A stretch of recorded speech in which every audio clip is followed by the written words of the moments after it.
So I think we are okay now. So Mitch, welcome to the show. Hey How are Vickers, you nice doing? to see you.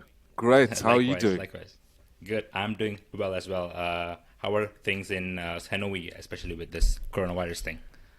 Well, they're going to lock down in a moment, and I'm 100 miles away from the border, exposing the crime of the century, basically. I mean, a new form of evil, and I'm risking my life, especially for the last 20 years. So I'm glad to be on your show before they close me down. Our offices have been closed down. We've had to go into hiding here.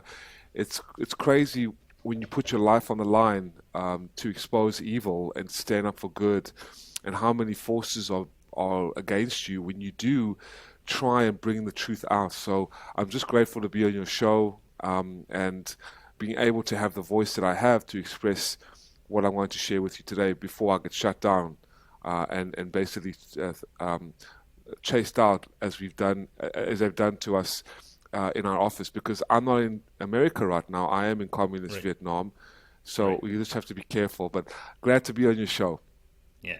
So let's just backtrack a bit because I'm like sure my audience would be like a little, thinking what exactly are you trying to do and what are you trying to expose? So let's backtrack a little bit. So Right. you have been an active researcher and activist for the past 19 plus years, trying to expose the sort of crimes of the Chinese Communist Party, Yes. especially vis-a-vis its detention or its illegal detention, I should say, and persecutions of the Falun Gong Mm. practitioners. So yeah, just tell us. Let's just start off at the very beginning here. So who are the Falun Gong practitioners? What is their background, and when did it sort of gain momentum? Absolutely. Well, when I was studying international business and policy at the University of Georgia, I am an American citizen, as you can hear from my accent, Vickers, and everybody who's listening. I originally am from South Africa, and I moved with my family in 1995 when I was 15 to start a new life in the United States. I was the first person in my family to become an American citizen. I went to college, one of the top 10 business schools in the United States at that time. And one day, a fateful morning, they had a beautiful little festival with Indian food and Native American activities and Greek traditions. And I stumbled across a ancient, holistic mind and body practice very similar to yoga or Tai Chi or martial arts, namely Falun Gong. And I thought to myself, that's very intriguing. I've always been involved in martial arts. I'm a fitness fanatic. I love yoga. I love the Ayurvedic medicine and of India, of ancient India, and I really dig and I'm fascinated by the Chinese arts of martial arts. So I thought, hey, this is pretty cool. I see these Chinese people, meditating and doing all these exercises, and what caught my attention was the beautiful traditional music that was emanating from the booth. So I walked up with intrigue and curiosity, and I said, "Can you teach me these exercises?" And I was taken into the park at the university, and I started to practice these slow-moving exercises. The first one where you stretch the whole body and then immediately relax.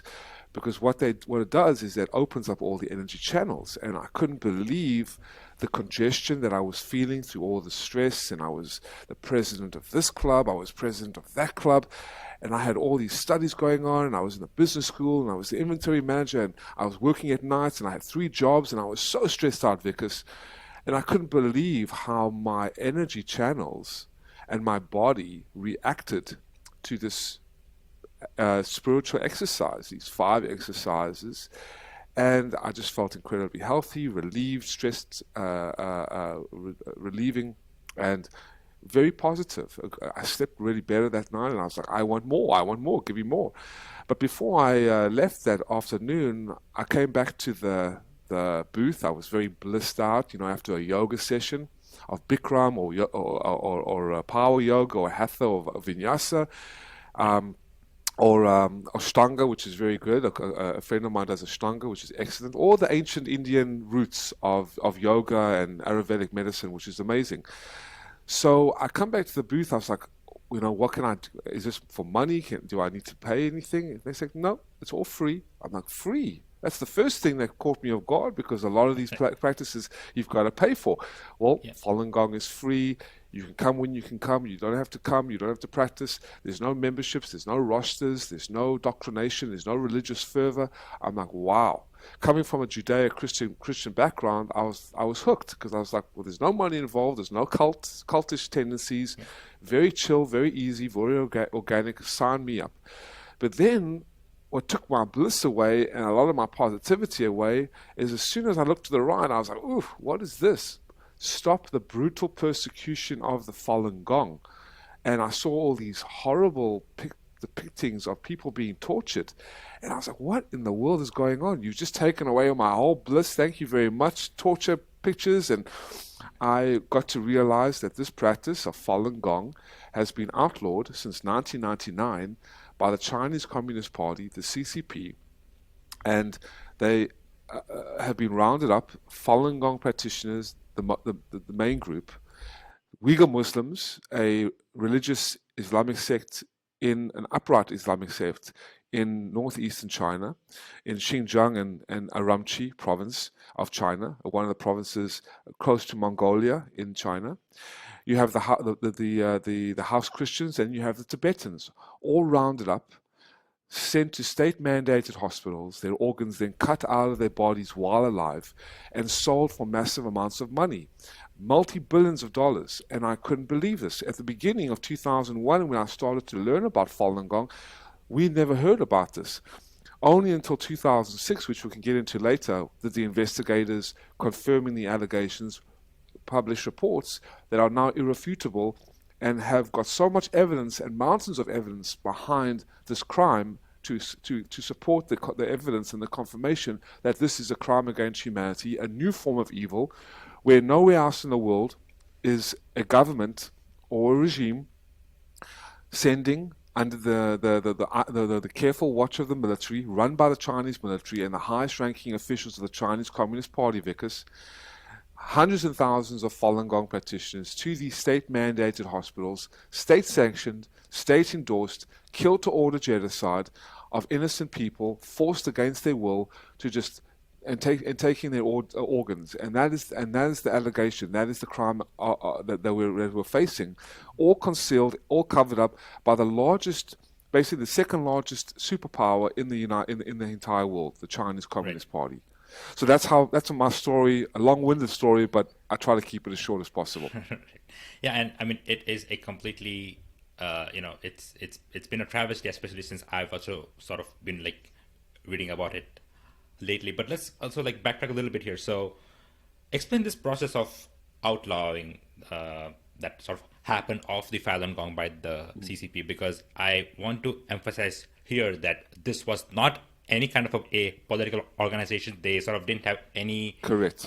Political ideology, either like leaning one way or another.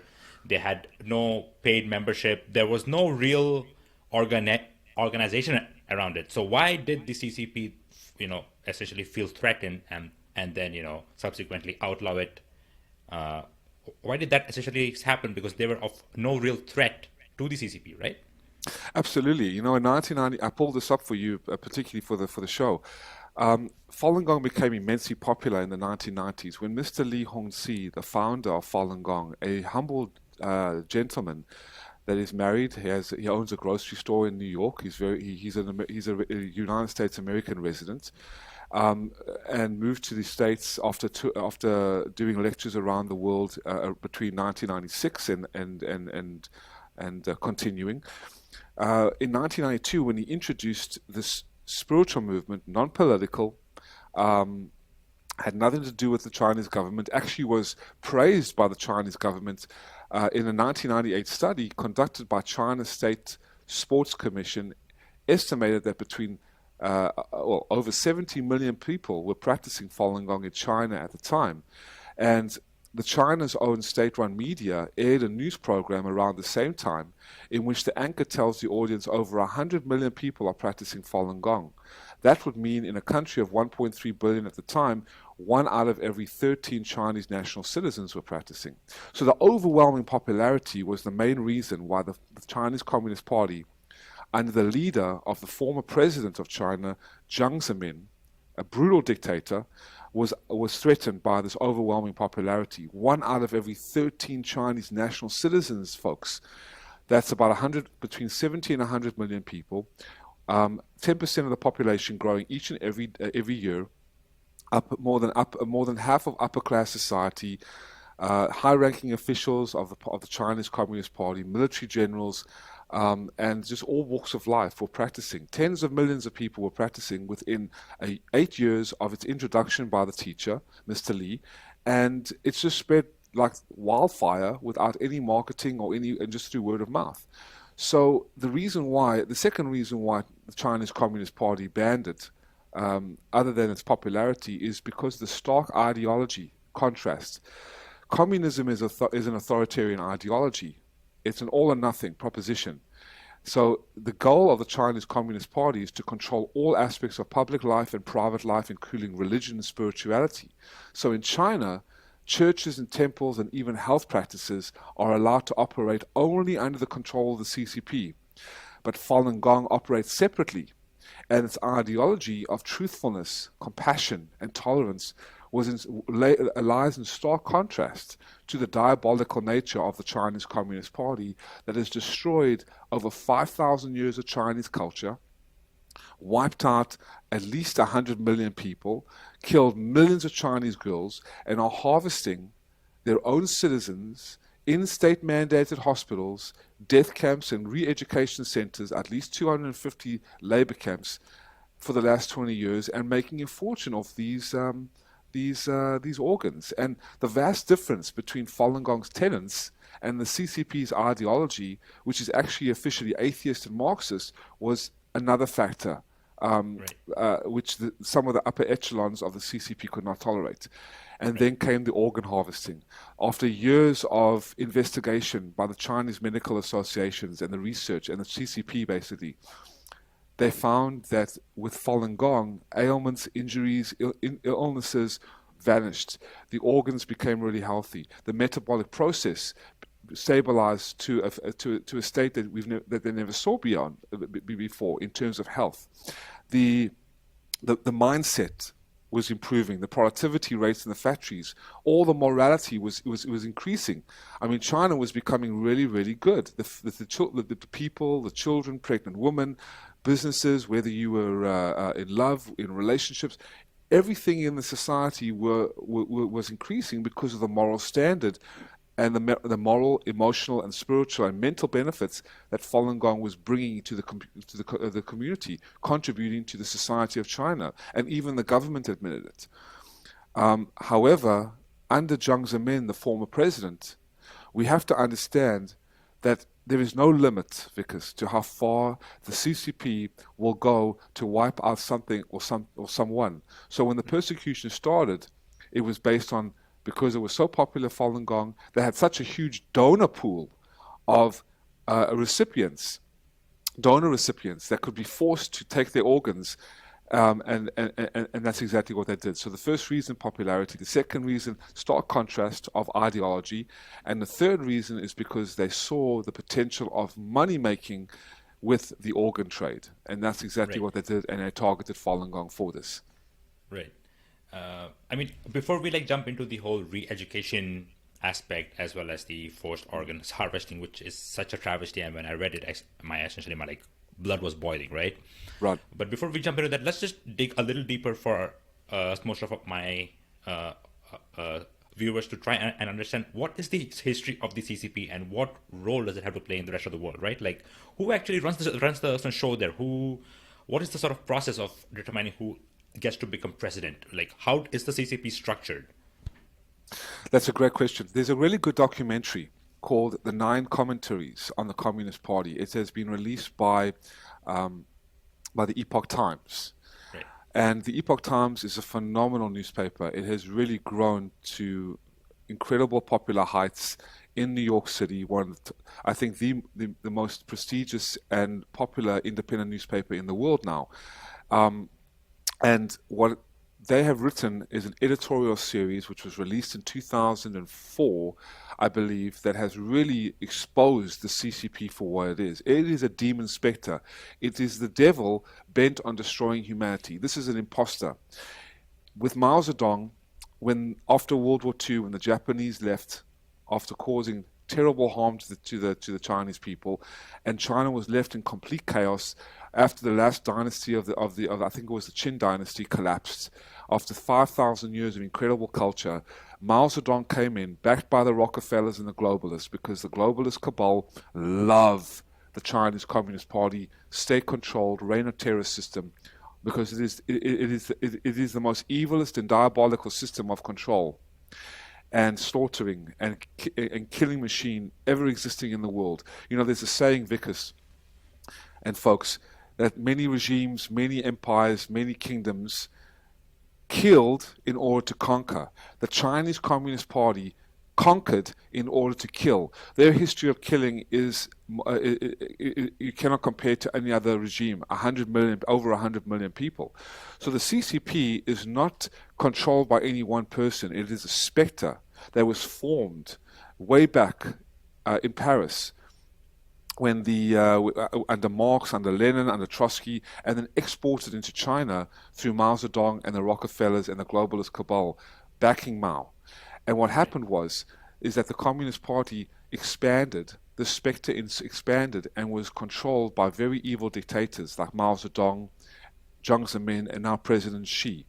And what the CCP has done is manipulate the world into thinking that they should invest in China, they should bring all their money to China, but yet it's a blood-sucking parasite that has just taken the money and then has done this to their citizens and made the money and exported and infiltrated into the West the communist ideology, which we can get into later.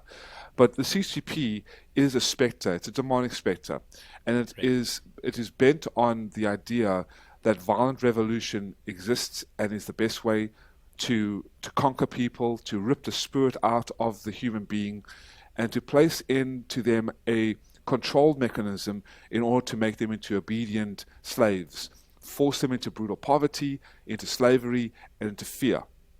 And that is exactly what has happened in China. Yeah, I mean, it is very, very distressing to sort of hear this, right? And you constantly hear about what, like, for example, Hitler has done, or you hear about what, like, Yes, Stalin has done, or what, for instance, even Pol Pot has done. But there's very, very little information. And even about Falun Gong, as I was reading it, I like realized, why don't more people know about this? How come such a sort of travesty has like taken place, and there's hardly any information out there? Actually, there were like one or two documentaries on it, and then that was essentially it, right? But at least now we are seeing, at least with the Uyghur Muslims, that there is a sort of more global effort to sort of stop this, to acknowledge it. People are like, writing about it in like newspapers and stuff like that. So, you know, why is there not more information that sort of comes out from like, within China about these things? Like, if these things were like happening in any other sort of country in the world, there would be, people would be like, livid, right? There would be like protests, there would be absolutely. movements, there would be, sanctions, for example. But, there is absolutely no information, and we're talking about, you know, potentially tens of millions of people, and we'll like get to the actual brutality in a bit, with the forced organ harvesting and the re-education centers and the sort of concentration camps. But why is there, no international sanctions about this? Why is there no concentrated effort by the international community to say, okay, look, this is evil. Let's disengage at least. Let's stop. Let's put pressure. Absolutely. On June 10th, 1 month before the complete banning of Falun Gong, because Falun Gong is illegal in China to practice, it is forbidden. Mr. Lee's books are the number one banned book in China.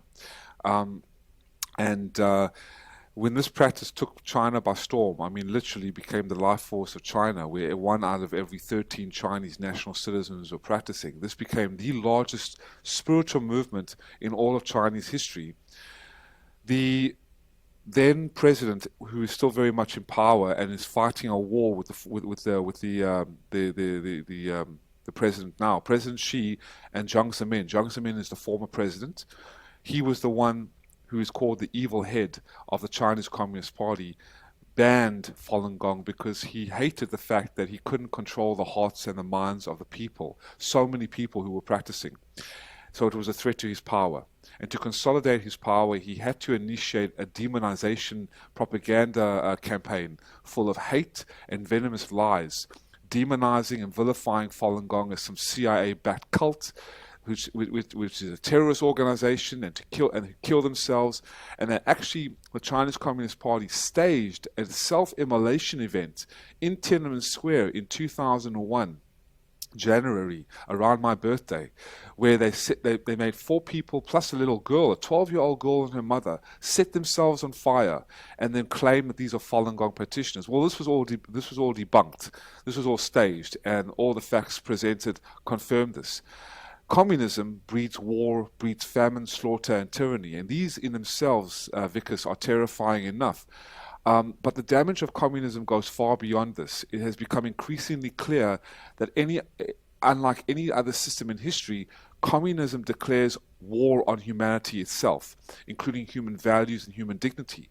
So 1 month before the complete ban of Falun Gong, which was actually on July 20th, 1999, Jiang Zemin and his gang of scoundrels, the former president of China and the leader of the Chinese Communist Party, devised a plan, a final solution campaign, just like the Nazis did with the Jews, to create a Gestapo-type office.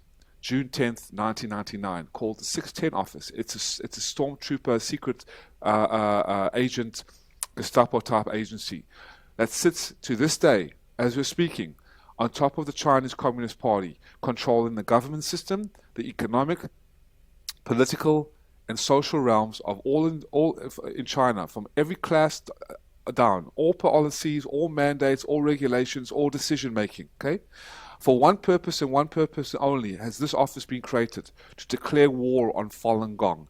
Everything is tied to this particular spiritual movement because everything became integrated with Falun Gong because it took China as a storm.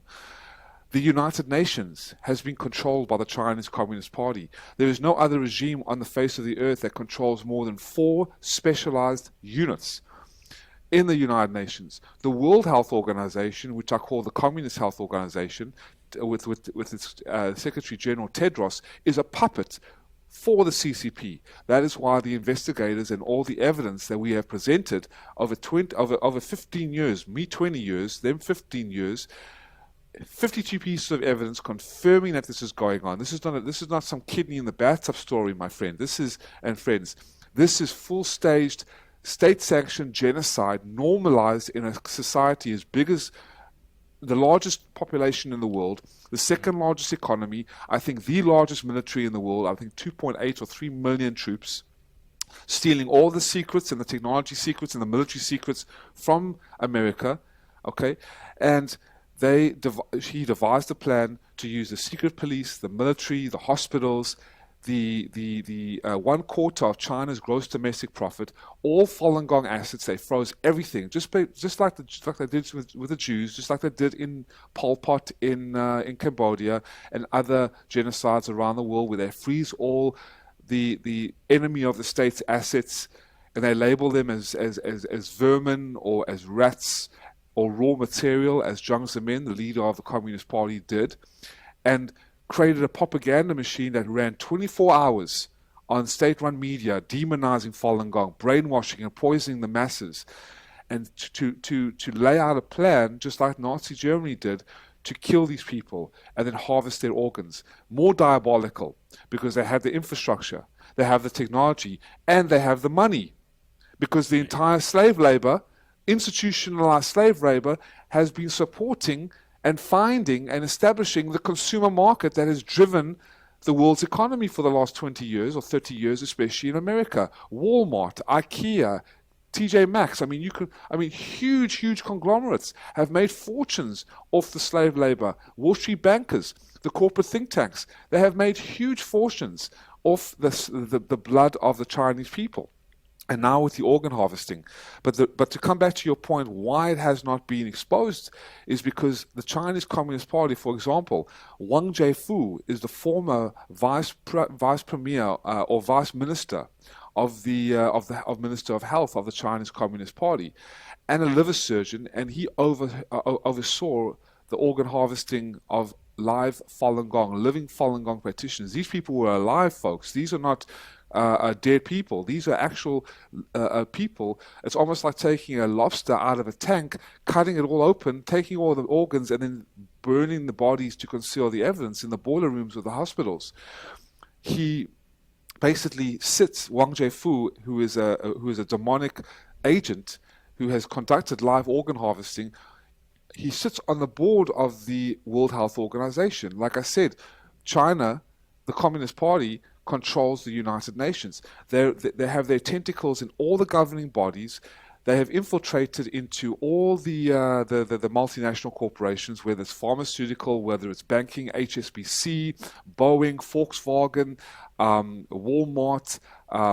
They have infiltrated all the mainstream media like CNN and Fox and Forbes and Harvard Review. I mean, you can't believe how many people have sold their integrity for a piece of gold. And again, all this for money. The Chinese Communist Party makes a fortune with its colluded partners. Even the Vatican is complicit, by the way, because they were holding organ tourism seminars with bishops that were complicit in this organ harvesting business. Unbelievable, unbelievable. And some of the investigators were talking to them and saying, listen, what are you doing? The same thing with the Body World exhibitions, Vickers, where all these cadavers on show. I'm not sure if you've seen them in New York or in Paris or in London, where there's big shows, and when you walk through, you see all these organs. It's very creepy. And you see all these dead Chinese people performing all these sport activities. These are all Falun Gong practitioners and Uyghur Muslim bodies that were taken, embalmed, and then sold off. And this has made about a $60 million business. The organ business has made multi-billions of dollars. So because of the money involved, the amount of cover-up involved, the infiltration of the CCP into these governing bodies, which are supposed to be for the people, by the people, and human rights institutions have turned dark and have kept their mouth quiet, see no evil, speak no evil, hear no evil, and turned their backs simply because of the pressure of the Chinese Communist Party. And I know full well about this as well, because I've had a lot of people turn their backs. Professors, senators, congressmen, business people, all turning their backs. Even mainstream media shows, which I've been banging down the doors to try and get on for the last 20 years, speaking about how they care so much about humanity and give a crap about humanity, but they don't, because they will not have me on expressing the truth and sharing about the truth. Mainstream media, even the big tech companies, banning and censoring. Our company, our offices, well, their offices, which I worked with, but my friends' offices have been shut down in Vietnam, in Hong Kong, in China. My friends have been sent to labor camps in China. So this is a huge cover-up. But with your help and your audience listening, and me getting out the word, it just allows us to express more and expose more. And even if one person listens, Vickers, that's enough for me. My mission is done. Right. So yeah, let's move on now into the actual sort of conversation, which is essentially the forced organs harvesting. Right. We are talking about an industrial level operation here, where you have millions of sort of bodies going in. And at one point, you also mentioned that there are around 800 plus state-sanctioned hospitals that sort of conduct, these transplants or organ harvesting, 24/7. So, essentially, my question is, how does it work? They first throw you into detention camps, and from there on, you're thrown into labor camps, and then are these, and these are not post-mortem organ harvesting as well. That's something that I want to make clear. These are actually live people that are then killed purely for their organs. So, how does that whole thing work, and what regulations have been put in sort of other countries to sort of stop this? Absolutely. Well, all you need, according to David Kilgore, David Mattis, and Ethan Gutman, these are the three main investigators that I was very lucky to see and meet and bring with me to London when I was at a briefing at an international child trafficking court in London, in Westminster. We did a briefing. We were the opening briefing of 2 hours, expressing and sharing and deliberating and presenting the evidence, 52 pieces of evidence from these gentlemen. Ethan Gutman, David Kilgore, and David Mattis are international human rights um, Nobel Peace Prize nominees. David Kilgore is the former Secretary of State to the Asian Affairs of the Canadian Parliament and a Crown prosecutor. David Mattis is an international human rights lawyer with 35 years of international human rights and genocide law. And Ethan Gutman is a US investigator who wrote the book The Slaughter, 10 years investigation to expose the persecution of Falun Gong and the forced organ harvesting of Uyghur Muslims and Falun Gong. And they have shared that all you need is a police signature, okay, to take the lobster, take the Falun Gong practitioner out of the labor camp that the military has been watching. Basically, thousands. The testimonials of high-ranking officials, surgeons, military doctors' wives, prison guards that have come out and defected all these years, spies, high-ranking level spies and high-ranking officials, talking about how they've bared witness to the military and even military personnel, seeing thousands of Falun Gong practitioners and Uyghur Muslims and others shipped in cattle cars, concealed cattle cars, just like the Jews were with Nazi Germany, like rotisserie chickens sent off to the state-mandated hospitals after forcefully blood tested to find the matches that you could see. It's a kill-to-order genocide within a matter of hours, a matter of days. Basically, waiting times of organs 4 to 5 years down the line are reduced to weeks and even now hours. It's insanely evil. And these are forced live people, forced to basically be slaughtered for their organs, taken out of their houses, forcibly blood tested, then sent to state-mandated hospitals, and the organs then cut out of their bodies. They are sedated just a little bit, so they will be so that 4 or 5 prison guards and CCP military officials don't have to hold them down. And while they're alive, because the blood is still flowing, they are cut open like lobsters, and all the organs are removed, the corneas are removed, the skin is removed, and then all the body, if it's not embalmed and sent off to the body world exhibitions outside in the world, that is making a fortune, okay, from a German entrepreneur. The bodies are then burned in the crematories to conceal the evidence. Once they're just ravished and torn apart and slaughtered, and what is this forced harvesting industry, if you want to call it that, worth? Like, what is there a sort of a dollar figure to this? Multi-billions. The Chinese Communist Party has spent at least a quarter of China's gross domestic profit for at least 20 years, okay, to conceal this, to demonize Falun Gong, to declare war on it, and use the infrastructure, building more hospitals, building more hospital wards, continually building labor camps, the Laogao system, which exploded after the complete persecution and basically crackdown of Falun Gong occurred on July 20th, 1999, has been investing huge amounts of money, as I said, to build these facilities to harvest the organs of millions and millions and millions of people. So the dollar cost average, I believe, for kidneys, and I'll pull it up for you right now. Actually, I'll share with you the evidence here. This is from stoporganharvesting.org. For example, corneas are $30,000.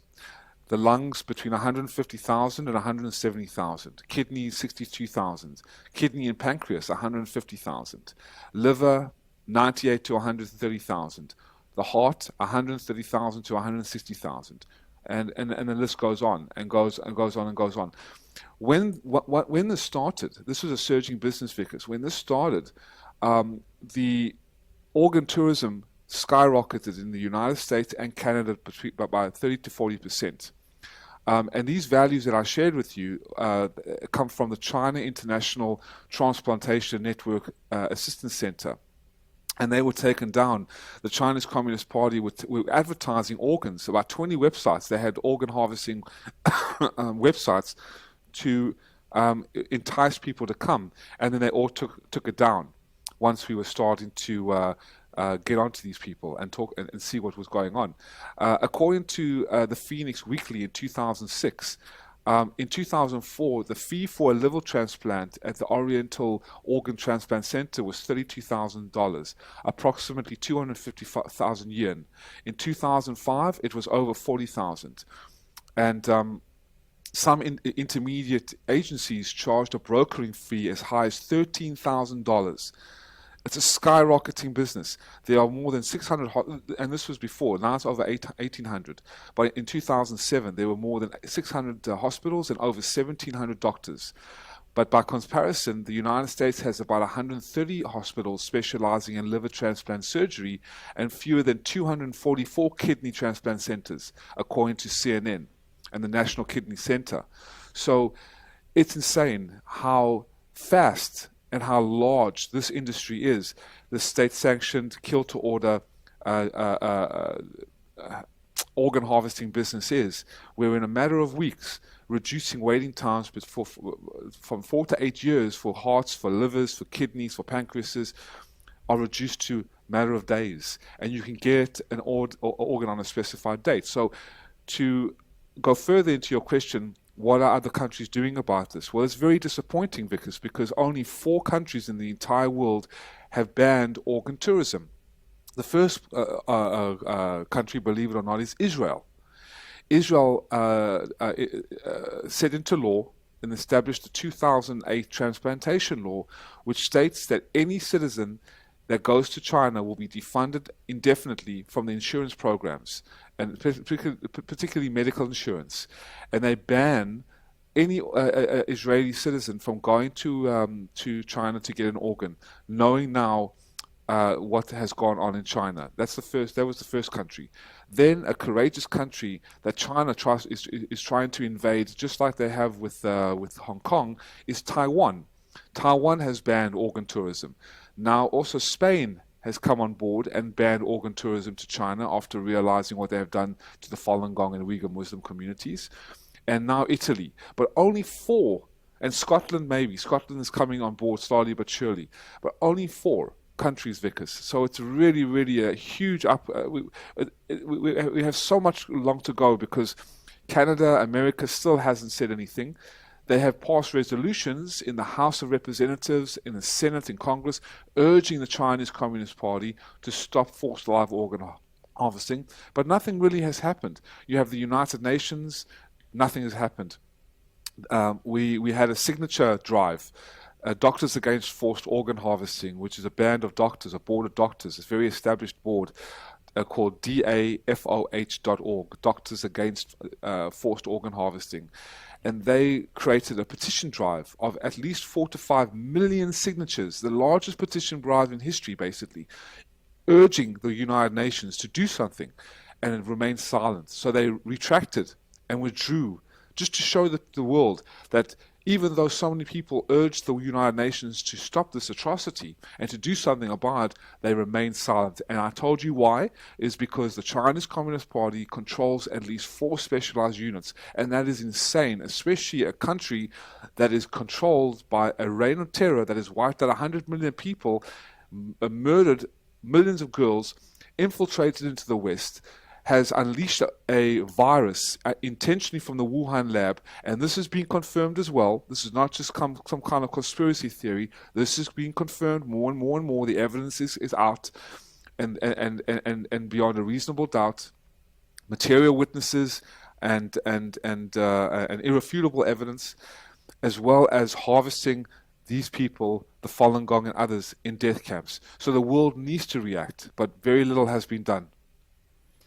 Yeah, that's extremely distressing. So how do, the sort of common people, how do like people like me sort of, help here? And also, since you have been doing so much over the sort of past years, and I should say decades actually, to sort of bring this issue to light and uh, this, drive this sort of awareness campaign, have you faced any sort of kind of retribution, or have you faced some sort of dangers? How has the sort of CCP responded to you? Absolutely. Death threats, assassination attempt.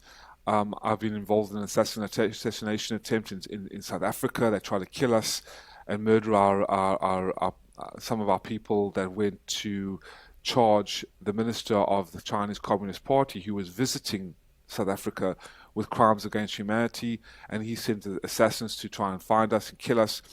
Luckily, just the driver was shot in the foot, and we had to rush him to hospital, but he survived, thank goodness. That was in 2000 and I believe 6 when I was in South Africa. And in 2005, I received death threats by the Chinese Communist Party. I had to sit down with the FBI. I've sat down with the CIA in London to talk about this when I was at the court.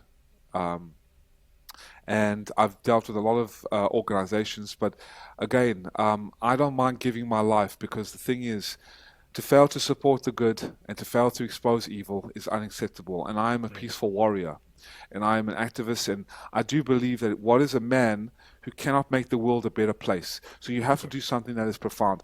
I'm not saying people should go to the limits that I've, or to the depths that I've gone to. That's the kind of guy I am. I'm an extremist. I like bungee jumping. I like throwing myself out of planes. I put my life on the line. But the common folk, what's most important is listening to this, archiving this, downloading this, sharing this interview with friends, family, business associates that are doing business in China. They should pull out of China, go to Taiwan, go to Vietnam. It's an emerging market. It's still, I've seen the factories here. I've been doing some research. There's no slave labor here. The Vietnamese won't accept that. They know what it means to be controlled and invaded, especially from the Chinese Communist Party. And so they do things in much of a better way. Even though it's still communist control here, they want freedom. They want the West. Just like Hong Kong, they were flying American flags. They love the American way of life because it is free. And what's left of it, basically. I mean, we don't want to get into all the politics that's going on in the States right now, unless you want to. But the thing is that the the battle that I have fought against this evil has been an incredibly difficult, hard, lonely, and arduous one. And I don't recommend it to anybody of the faint-hearted. I don't recommend walking in my shoes. I don't think you can right now, because it's been such a long time, 20 years of my life, my God. But what I appreciate, Vickers, is coming on your show, sharing with your listeners, and even if I touch one person, they can go to the websites, they can read the reports, they can read the confirmation, can watch the documentary on YouTube called Hard to Believe. And I wish we could play some clips about it. I'm not sure if we can, unless you want me to try, but I'm not sure Yeah, if I, we can. I think there is a screen sharing option there, and all the sort of links, all the sort of documentation for this will be in the description section below on Great, YouTube. great, So yeah, but great. if you like, you can just hit there's a screen share option right next to the mic symbol thing. Okay, okay, let me try. Let me see if I can share with you, because I think your audience will be very blown away with what I can share with you guys. Yeah, Hopefully, the two gentlemen, like there are two these are books that were. these are the two gentlemen. By the way, I Yeah, don't know if you can yeah, see the video. Um, these are the two gentlemen, David Kilgore and David Mattis, that exposed first in 2006 at least 45,000 to 65,000 innocent Falun Gong practitioners. This is okay, Ethan Gutman, who came and joined the coalition in around 2007 or 8, I believe. And these three gentlemen have confirmed in these look at the labor camps. These are the labor camps. They're just taking Falun Gong practitioners like cattle, marking them. This is Levi Bowd, the director of the Falun Dafa Association, I think out of New York City, and he's just explaining how they just take them and extract all the organs while alive in the process. And here's Ethan Gutman talking about the process, and unfortunately you can't hear him. But let me show you. This is a man I hope you can have on your show as well. This is Enver Tohti. Enver Tohti is the leading campaigner on forced organ harvesting. He rides a bus now.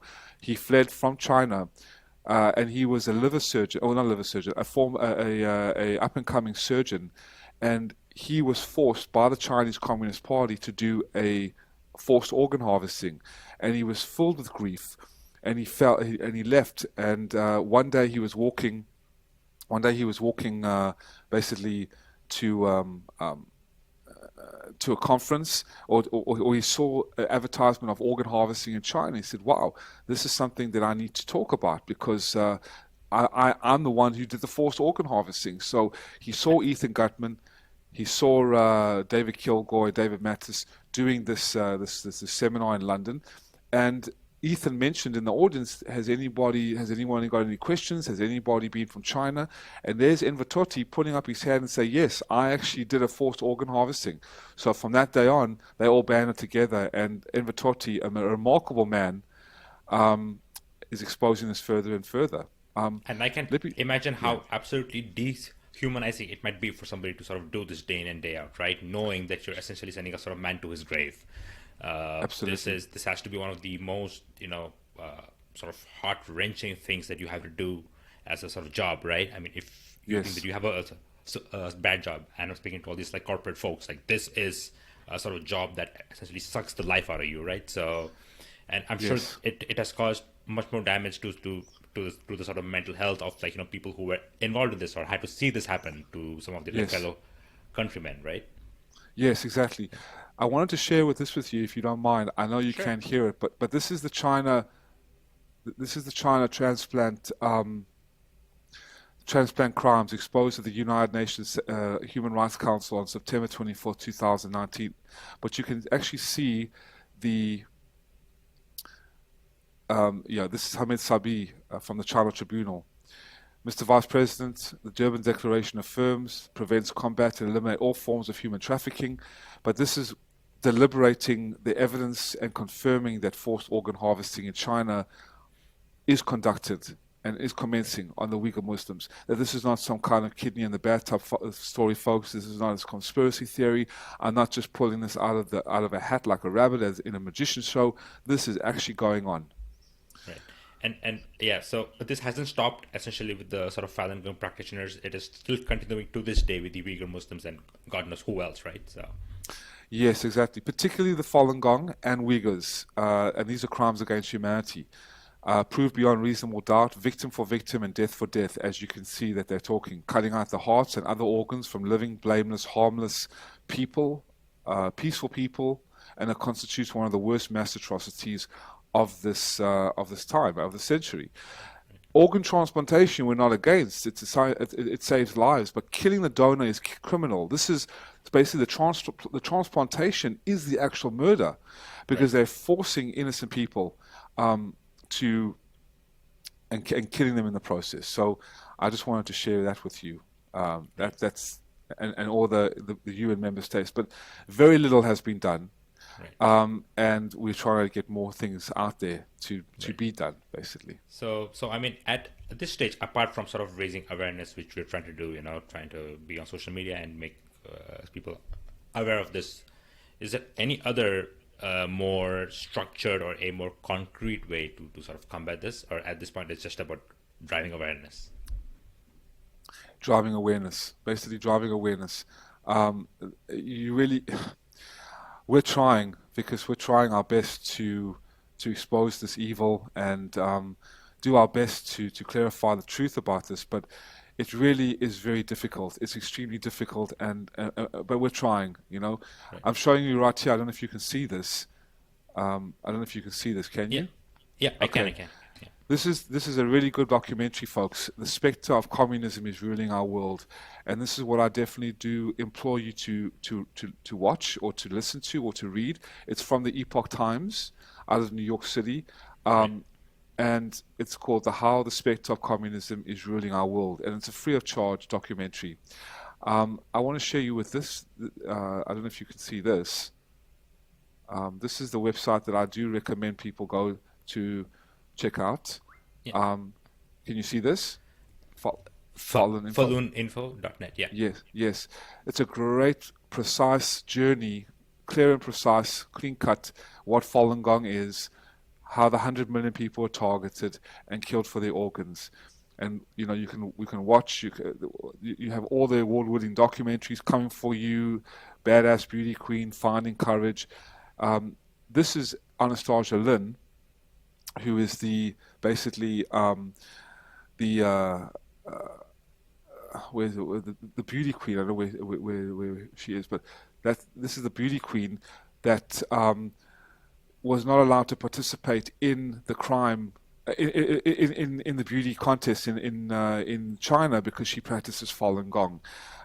But again, here, this is her, badass beauty queen. This is Anastasia Lin, two-time Miss World Canada winner, Miss World Canada.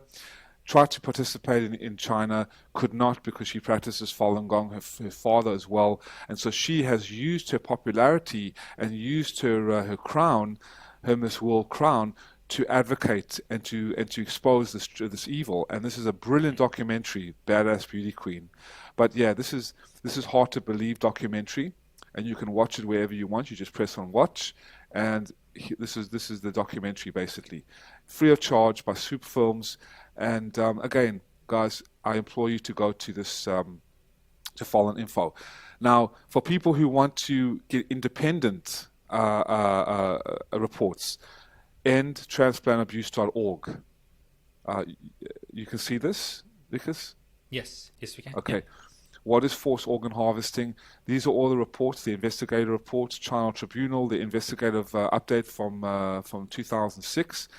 This is the organ harvesting. You'll see the reports is a meticulous examination of transplant programs of hundreds of hospitals in China, drawing on media reports, official propaganda, medical journals, hospital websites, and a vast amount of deleted websites found in archive.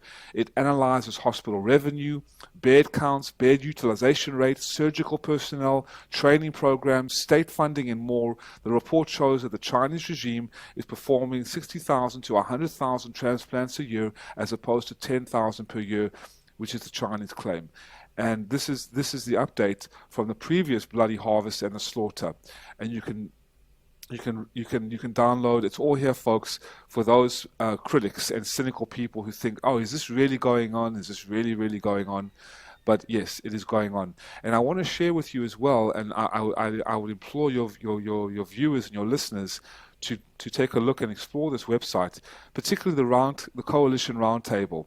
If you go to endtransplantabuse.org, scroll all the way to the right-hand side, go to videos, and then Coalition Roundtable. This is a brilliant fourth series, discussion of all the investigators, basically, all the investigators right here, and they sit here, and these are the investigators, David Kilgore, David Mattis, and they just sit and talk about what Falun Gong is, why it is not a cult or a demonic terrorist group as the Chinese Communist Party has demonized it, and why they did demonize it in order to turn public opinion against it and cause a serious access to all these organs after persecuting them, brutally vilifying them and dehumanizing them, and using state-run military personnel, state-run apparatus, media to just completely scapegoat these people. And as you can see, Anastasia Lin, David Mattis, Matthew Robinson is the man in what looks like the brown jacket, an award-winning journalist. They all get together and they start talking about this. So I definitely implore this, Vickers, for your listeners as well. And I think that would be great if they can do that, if Perfect. They can come to understand that. Yeah. Perfect. Yeah. I mean, like I said before, this is such an extremely distressing, situation, and we do sort of hope that going forward, a lot more governments take sort of cognizance of the fact that this is is actually happening. There is irrefutable proof now, and Yes. there's more Yes. stringent action that's sort of being taken. And we hope that practitioners of Falun Gong as well as the Uyghur Muslims, see future and see their like freedoms more and more going forward. So, Michelle, thank you so much. This has been an extremely enlightening conversation.